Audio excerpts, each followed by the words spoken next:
Shalom saudaraku, apa kabar? Saya percaya kabar kita luar biasa, amin. Saudara, hari ini saya membuat sebuah renungan singkat.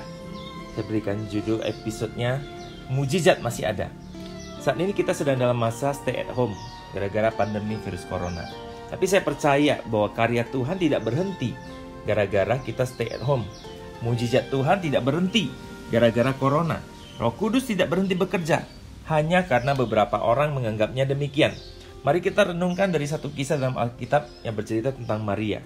Lukas 1 ayat 35 berkata, jawab malaikat itu kepadanya, Roh Kudus akan turun ke atasmu, dan kuasa Allah yang Maha Tinggi akan menaungi engkau. Sebab itu anak yang akan kau lahirkan itu akan disebut Kudus, anak Allah. Dan sesungguhnya Elisabet, anakmu itu, ia pun sedang mengandung seorang anak laki-laki pada hari tuanya, dan inilah bulan yang ke-6 bagi dia yang disebut mandul itu. Ayat 37 berkata, sebab bagi Allah tidak ada yang mustahil. Maria pada awalnya kaget karena seorang malaikat tiba-tiba saja menampakkan diri kepadanya dan berkata bahwa ia akan mengandung dan melahirkan seorang anak. Bagaimana reaksi Maria? Maria pasti kaget banget. Maria berpikir mungkin malaikat ini salah orang. Terbukti Maria berkata, bagaimana mungkin hal itu terjadi? Saya ini masih belum bersuami loh. Saudara, di sini Alkitab menunjukkan kepada kita bahwa namanya mukjizat itu bisa datang kepada kita kapan saja, kepada siapa saja yang Tuhan kehendaki. Dan yang namanya mukjizat yaitu hal yang tidak natural. Maria berpikir bahwa seorang baru bisa hamil kalau sudah bersuami. Bagi Tuhan gak perlu. Yang namanya mukjizat itu sesuatu yang di luar nalar, tidak dapat dibayangkan, di luar ekspektasi kita. Jadi ketika kita berdoa dan mengharapkan mukjizat, siap-siaplah. Ada sesuatu yang di luar akal pikiran kita, ekspektasi kita akan terjadi atas hidup kita. Haleluya.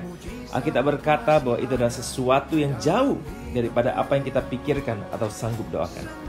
Supaya kita ingat, firman Tuhan berkata dengan jelas kepada kita, sebab bagi Allah tidak ada yang mustahil. Masuk tahun 2020, Roh Kudus berkali-kali mengingatkan kepada saya, dan saya sampaikan juga kepada jemaat. Ingat, masuk 2020, bagi Allah tidak ada yang mustahil.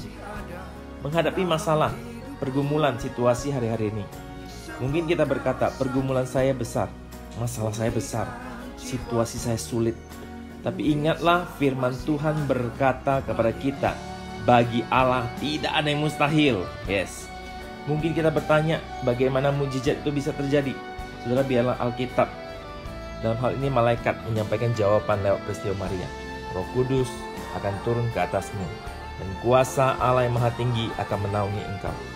Saudara, bukankah setiap orang yang percaya kepada Tuhan diberinya Roh Kudus? Kitab Yoel juga mencatat, Yoel 2 ayat 28, pada hari-hari terakhir Tuhan akan mencurahkan rohnya atas semua manusia di bumi. Anak laki-laki dan perempuan bernubuat, orang tua mendapat mimpi, teruna-teruna penglihatan-penglihatan, juga ke atas semua hamba laki-laki dan perempuan akan kucurahkan rohku pada hari itu, kata Tuhan. Saudara, kata semua orang yang disampaikan Yoel ini, saya percaya ini mengarah kepada orang yang berseru kepada nama Tuhan yang di dalam ayat 32 disebutkan.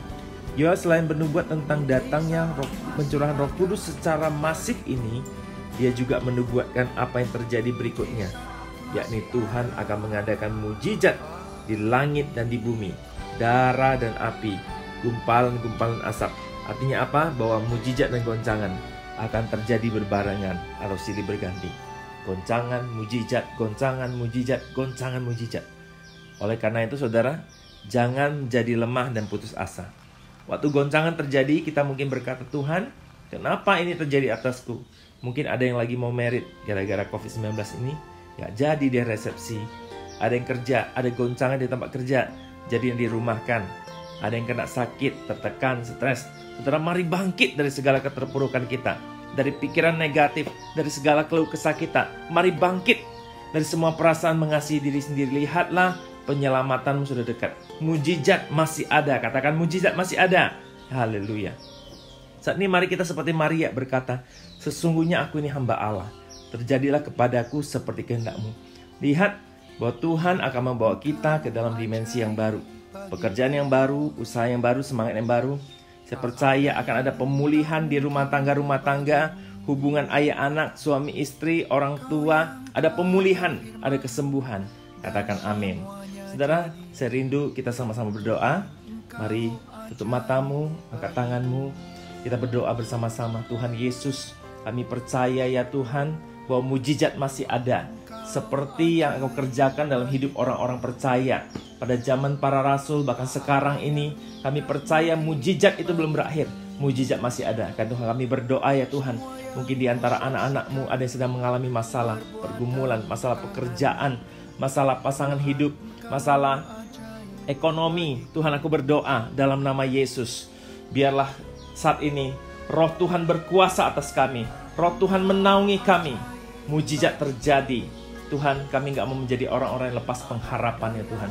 Kami gak mau menjadi orang yang lemah dan putus asa.